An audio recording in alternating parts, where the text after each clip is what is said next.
Just to be sure, there's a spoiler. Moiraine has obtained a new weapon in the Wheel of Time Season 3, noting a significant change from the source material. Robert Jordan's 14 Wheel of Time books are rich with detailed, expansive lore, making the fantasy world of his novels feel truly lived in. Aside from vibrant locations and cultures, there are numerous objects within this universe that provide boons or serve other purposes.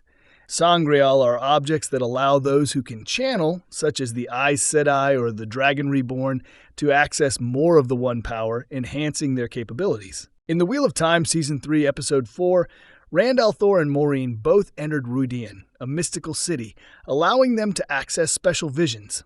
At this point in the timeline, Sangreal are quite rare, though they were more prominent in the Age of Legends. As shown by Rand's visions of the past, during the breaking of the world, members of the Aes Sedai entrusted the Aiel with the safety of remaining Sangreal, including Sakarnen. We see Rand's ancestor taking Sakarnen in the past, only for Moiraine to discover it in the present day, likely changing how her storyline will look. Why did you call us here? Because the last people who were truly Aiel, they are all dead now. Welcome to Movie Spy. Sakarnen is a male Sangreal in the Wheel of Time books. Sakarnen has been changed from the source material. Notably, Sangreal are either attuned to saidar or saidin, the female and male halves of the One Power, meaning these objects are also gendered. In the books, Sakarnen is described as a scepter made of gold, and it's a male Sangreal. In the TV adaptation, however, it's described as the female counterpart to Kalendor, the male Sangreal known as the Dragon Reborn sword. This marks an interesting choice, as there are female Sangreal in the books, such as the White Rod, which is held at the White Tower and used by Aes Sedai characters like Siuan and Sanche. The Wheel of Time TV series is known for its various departures from the book's contents. Even in Season 3, Episode 4, one of the most book-accurate episodes we've seen, with Rand's visions being ripped straight out of the Shadow Rising, there are still variations. The purpose of giving Moiraine a Sangreal could be a temporary development to help her combat Lanfear, which the season has been foreshadowing with their tentative alliance and their ultimate disagreement about how best to utilize Rand. The book version of Moiraine never possessed Sakarnen. Sakarnen is used by a Forsaken named Demandred. Moiraine never possesses Sakarnen in any of the 14 Wheel of Time books. In fact, Moiraine is not associated with any Sangreal objects in the books, aside from helping Rand retrieve Kalendor.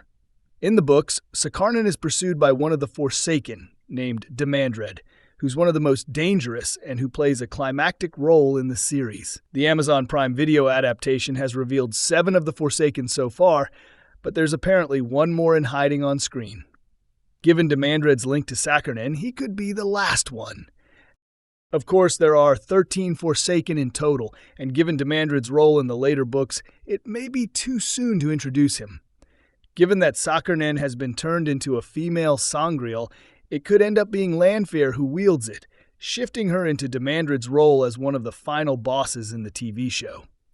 Alternatively, Demandred could end up finding another Sangreal later on, either one of the others mentioned in the books, or one entirely original to the show.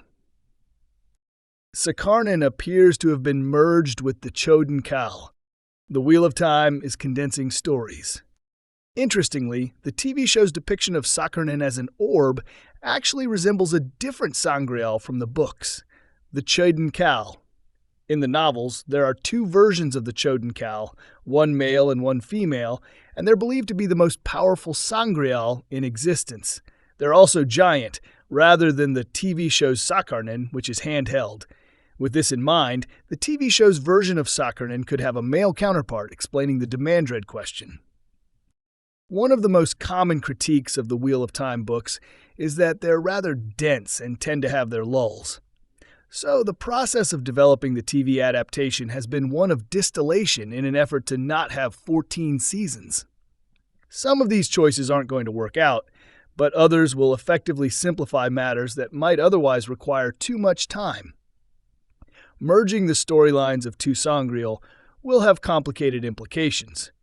But we'll have to see how the Wheel of Time show pans out. Thanks for watching.